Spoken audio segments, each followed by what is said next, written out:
This is WYMT Mountain News First at 4. Good afternoon, I'm Steve Hensley. First at 4, it's been an announcement that the Big Blue Nation has been waiting for. Will Oscar Tshiebwe stay or go? WYMT Sports Director John Lowe has the answer in our Big Blue coverage. John. Thanks, Steve. As that April 24th deadline crept closer and closer, Big Blue Nation started sweating more and more about what Oscar Tshiebwe would do. Now, 4 days ahead of that deadline, he's made his decision. Oscar Tshiebwe says he is coming back. The big man announced on SportsCenter earlier this afternoon, after much prayer and conversations with his family, that playing for Kentucky one more year is what's best for him. He is the first National Player of the Year to return to college in 14 years. Tyler Hansborough was the last for North Carolina back in 2008. Here's what he told ESPN's Sage Steele. I always wanted to be a lottery pick, top 10, top 15, but I asked the guys why I'm not there yet. So God has told me he's not done with me yet. So I decided, and he told me like he will want me to go back and just to work because he's not done with me in this place yet. So I'll be back again. So I'll be here next year for Kentucky. I'll be in the blue in Kentucky next year again. All right, well, we'll have more details on what this means for Kentucky and hear more from Oscar later this evening at 5:30 and 6, but certainly a big day for Big Blue Nation. Steve? A very big day. John, thank you very much. Officials in one southeastern Kentucky county announced plans to build a new sports complex. WYMT's Alyssa Williams has more on that from Barberville. What you see behind me now may look like any other wide open space, but soon this land will be a focal point for Knox County athletics. The Knox County Fiscal Court has approval to move forward with the development of the new Knox County Sportsplex. Developers have big plans for the facility, planning to have baseball and soccer fields, a tennis court, and a variety of other areas for sports teams and community members to utilize and enjoy, saying it will provide more athletic opportunities for the kids of Knox County. There's going to be a lot of people coming to this region. I know we've worked with the state leaders and stuff. They're promoting tourism, Eastern Kentucky tourism, and I think this is going to be a good part to that, and it will be good for a local economy. The Sportsplex is located less than half a mile from US 25 East and is centrally located within the county. Officials tell me they could begin construction as soon as late summer. In Barberville, Alyssa Williams, WYMT Mountain News. The Knox County Sports Complex will span across more than 100 acres and construction will be completed in 3 phases. The Kentucky Transportation Cabinet is warning drivers to not drive through roads clearly marked as closed. A District 10 spokesperson says they've received reports of drivers moving signs and barricades on Kentucky 713 in Menifee County, which is closed because of culvert damage beneath both lanes. Officials say moving signs or driving through a closed road is not only dangerous, it is illegal. We're hoping that maybe, like everything else, we're hoping that the messaging gets the point across and we don't have to resort to any more drastic actions to kind of force the hand of people not to do that. Transportation officials say if you drive through an area marked with road closed signs and your car gets damaged, it is likely your insurance company will not pay for repairs.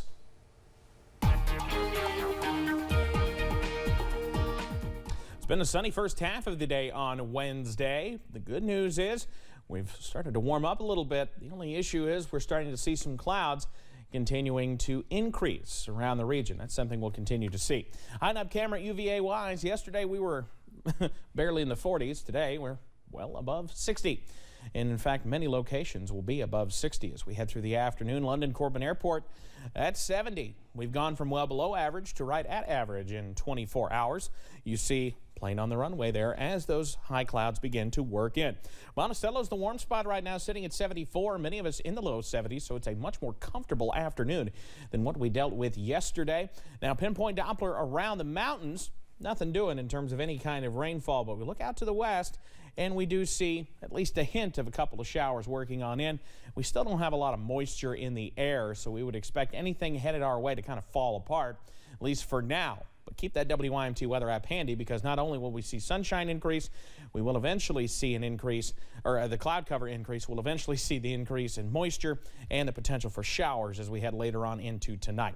Mostly dry throughout the start of the evening. However, a few showers could start to work back into the region as we head towards daybreak on our Thursday. I'll have the details on those showers, when they move in, when they move out, and when the 80s return, coming up in just a few minutes. Steve?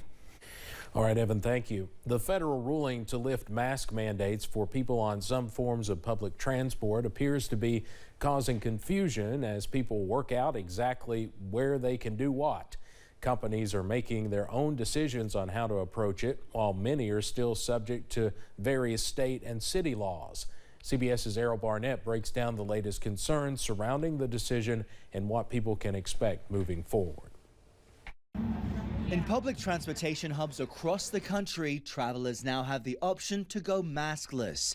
Uber and Lyft joined all U.S. airlines and Amtrak saying masks are now optional, while cities like Philadelphia and New York say the mandate will remain in place. I think it should be up to what the person wants. I'll probably wear it until I get on the plane, and then when I sit in my seat, I will take it off. President Biden carefully weighed in Tuesday. Mr. President, should people continue to wear masks on planes? That's up to them.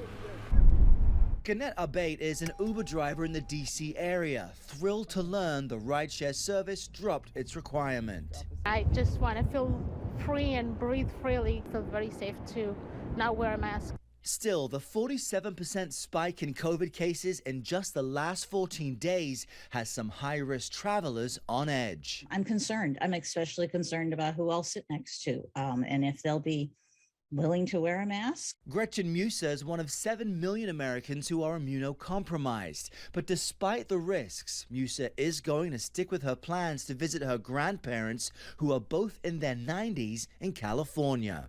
I needed to weigh whether, if I didn't go see them, which might be the safer choice for my physical health, how much regret I would have later in life if I go through my life knowing that I wasn't able to be there for them. Now, the CDC still recommends mask use while traveling on aircraft, but all the major airlines are now trying to figure out what to do about all those passengers previously banned for failure to comply to the federal rule. United Airlines, for example, says it will allow those passengers to return to its aircraft. It is deciding that on a case-by-case basis. Errol Barnett, CBS News at Reagan National Airport. Well, as officials work to figure out how to handle those cases, these new mask freedoms might not last too long. The Justice Department says it's deferring to the CDC about appealing Monday's federal ruling. The CDC had wanted the mandate in place until at least May 3rd, and experts say it's important to remember COVID-19 can still be deadly. Officials say a new sublineage of BA2 spreads about 25% faster than the original subvariant. Experts also point out people can't always social distance when traveling together. A majority of people in the U.S. say they support keeping mask mandates in certain places. A new AP NORC poll found 56% of people support mask requirements on planes, trains, and public transit. The poll was conducted in the days before mandates were struck down. About 24% said they were against the mandates and 20% said they didn't care. However, other previous polls differ. In mid-March, a Kaiser poll found adults in the U.S. were split on the federal mask mandate for travel. The COVID-19 vaccine may be available for children under 5 years old by summer. Pfizer says the shots could be ready by June if the FDA gives its authorization. Last year, Pfizer and BioNTech had a vaccine for younger children, but officials were not happy with the results from 2 doses and started testing a 3rd dose while a request submitted for 2 was pending. In February, the FDA said it wants more data from the 3rd vaccine trial as it moves forward with emergency use authorization, data the company is now hopeful it can provide. Home prices hit an all-time high in March, with buyers scrambling to secure loans before mortgage rates take another jump. The median existing home price was more than $375,000, up 15% from just 1 year earlier. Officials with the National Association of Realtors say this marks more than a decade of year-over-year increases, the longest running streak on record. Mortgage rates have also been on the rise since the beginning of this year. The latest average is now at 5% and is expected to rise. Let's head over to Wall Street now on this Wednesday. The Dow closes up today more than 249 points. We'll have more financial news in our next half hour. But straight ahead here on First at 4, the number of Ukrainian refugees continues to grow, and people are getting creative while giving them places to stay. And warmer air continues filtering into the mountains, but a few showers will be possible as well. The details are coming up. Credit score getting in the way of things you want to do? Personal loans through NetCredit help you borrow up to $10,000. So check your